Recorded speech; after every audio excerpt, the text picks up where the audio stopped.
नेवले से मिलता जुलता एक जानवर होता है। अंग्रेजी में कहते हैं मिंक।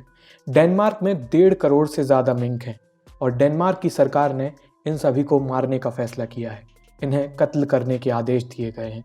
वजह है कोरोना वायरस। हम साल की शुरुआत से सुन रहे हैं कि कोरोना वायरस एक जूनोटिक वायरस है, यानी ये जानवरों से इंसानों में आया है। किस जानवर से आया इस बात में अभी एक मत नहीं है। सबसे पॉपुलर थ्योरी के मुताबिक ये चमगादड़ों से आया है। अब हो ये रहा है कि कोरोना वायरस मनुष्यों से दूसरे जानवरों में भी फैल रहा है और फिर उन जानवरों से दूसरे मनुष्यों के जरिए दोबारा ये लौट कर आ रहा है, अपना हुलिया बदल कर। डेनमार्क ने यह फैसला तब लिया जब सैकड़ों लोगों में कोरोना वायरस का एक नया स्ट्रेन मिला। यही स्ट्रेन डेनमार्क के कई मिंक्स में भी मिला है, वही जानवर, नेवले जैसा जानवर। वैज्ञानिकों के मुताबिक ये स्ट्रेन वायरस का म्यूटेशन होने के बाद का है। स्ट्रेन और म्यूटेशन, इन दोनों शब्दों को समझ लेते हैं पहले। म्यूटेशन यानी वायरस के जीन्स में होने वाले बदलाव। किसी जीव की बुनियाद, उसकी बनावट, उसका डीएनए आरएनए ही तय करता है। मौजूदा जो कोरोना वायरस है वो एक आरएनए बेस्ड वायरस है, यानी इसका जो जेनेटिक आधार है वो आरएनए है। जब वायरस फैलता है, मल्टीप्लाई होता है, तो इसके साथ ही इसका आरएनए भी कॉपी होता है। इस दौरान आरएनए में कई बदलाव आ जाते हैं। इन्हीं बदलावों को म्यूटेशन कहते हैं। आरएनए में बदलाव आ जाने पर उस वायरस का पूरा हुलिया भी बदल सकता है, क्योंकि वही उसकी बुनियाद होती है, वही वो कोड होता है जिससे वो तैयार होता है। अगर म्यूटेशन के बाद वायरस में ठोस बदलाव आता है तो वायरस का नया स्ट्रेन बनता है। जब हम कहते हैं कि ये दो वायरस के अलग अलग स्ट्रेन हैं, इसका मतलब वो वायरस के पूर्वज तो एक ही रहे होंगे, लेकिन वो दोनों जेनेटिकली एक दूसरे से बहुत अलग हैं। सभी वायरस की तरह कोरोना वायरस में भी म्यूटेशन होना नॉर्मल है, आम बात है। ज़्यादातर म्यूटेशंस डेंजरस नहीं होते, लेकिन कई बार उसके खतरनाक होने के चांस भी होते हैं। डेनमार्क की सरकार मिंक्स में हुए कोरोना वायरस म्यूटेशन को लेकर टेंशन में है। डेनमार्क में मिंक्स एक बहुत बड़ी इंडस्ट्री का हिस्सा है।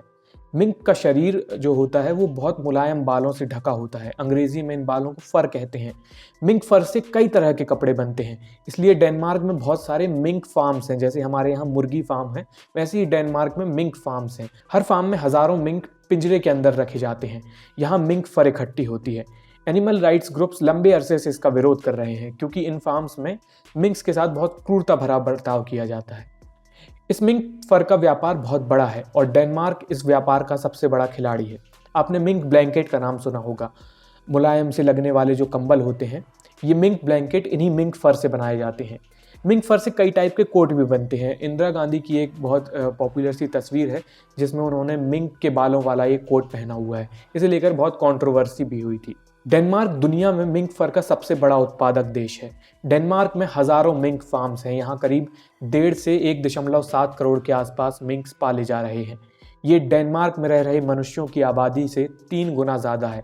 50-60 लाख इंसान रहते हैं और ये 1.5 करोड़ के करीब मिंक्स रहते हैं, और डेनमार्क की सरकार इन सभी मिंक्स को ख़त्म करने जा रही है। डेनमार्क के फार्म्स में मिंक बहुत ज़्यादा संख्या में है और उन्हें बहुत पास पास रखा जाता है, एकदम चिपका चिपका के। ऐसे फार्म में संक्रमण के चांस बढ़ जाते हैं।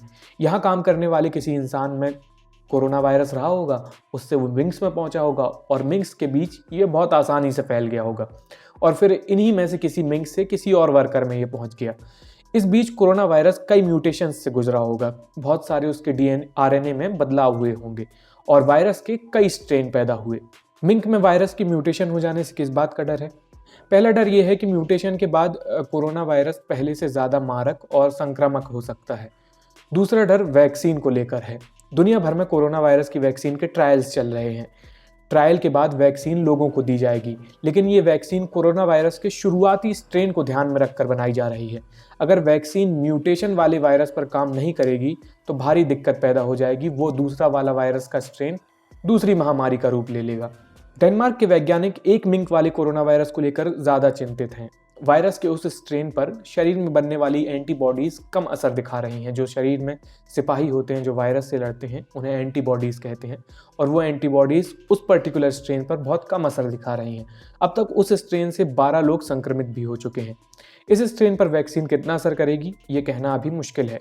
इन्हीं सब आशंकाओं के चलते डेनमार्क ने इन मिंक्स की पूरी आबादी को ख़त्म करने का फैसला किया है।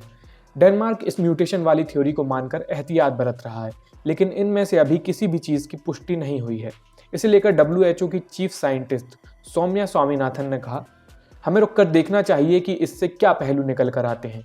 ये वायरस म्यूटेशन वैक्सीन की प्रभावकारिता पर कितना असर डालेगा, फिलहाल मुझे नहीं लगता कि इसे लेकर किसी नतीजे पर पहुंच सकते हैं। मिंक्स को मारने के लिए कार्बन मोनोऑक्साइड गैस का इस्तेमाल किया जाएगा। कार्बन मोनोऑक्साइड एक जहरीली गैस होती है। बंद कमरे में अंगीठी जलाने से हर साल कई लोगों की मौत हो जाती है। ठंड में ऐसी खबरें आती हैं। उस मौत का मुख्य कारण कार्बन मोनोऑक्साइड गैस ही होती है। इस गैस से मिंक्स को मारा जाएगा और फिर इन्हें जला दिया जाएगा या दफन कर दिया जाएगा। एक्सपर्ट्स का मानना है कि मिंक्स से मनुष्यों में संक्रमण शुरुआती स्तर पर हुआ होगा, बाद में तो ये मुख्यतः लोगों से लोगों के बीच ही फैला होगा। एक बार मिंक्स से ह्यूमन में आ गया, फिर वो ह्यूमन से ह्यूमन में ही फैल रहा है। जैसे किसी जानवर से शुरुआती स्ट्रेन आया था कोरोना वायरस का वुहान शहर में, और फिर तो ये इंसानों के बीच ही फैला है। तो अब इस स्ट्रेन के ह्यूमन टू ह्यूमन ट्रांसमिशन को रोकना ज़्यादा बड़ी चुनौती है। यूके समेत कई देशों ने डेनमार्क आने जाने पर रोक लगा दी है। जब तक इस स्ट्रेन पर वैक्सीन का प्रभाव समझ में नहीं आएगा, तब तक इसे लेकर डर बना रहेगा। मिंक के अलावा दूसरे जानवरों में भी कोरोना वायरस का संक्रमण हो सकता है। कुत्ते, बिल्ली, बाघ, बंदर आदि इन सब में देखा गया है। इस खबर के बाद जानवरों में कोरोना वायरस इन्फेक्शन को लेकर चिंता बढ़ी है।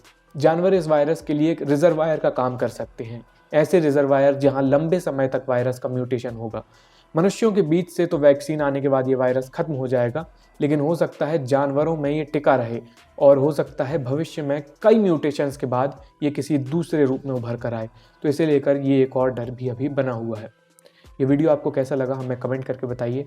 इसे देखने के लिए बहुत बहुत शुक्रिया।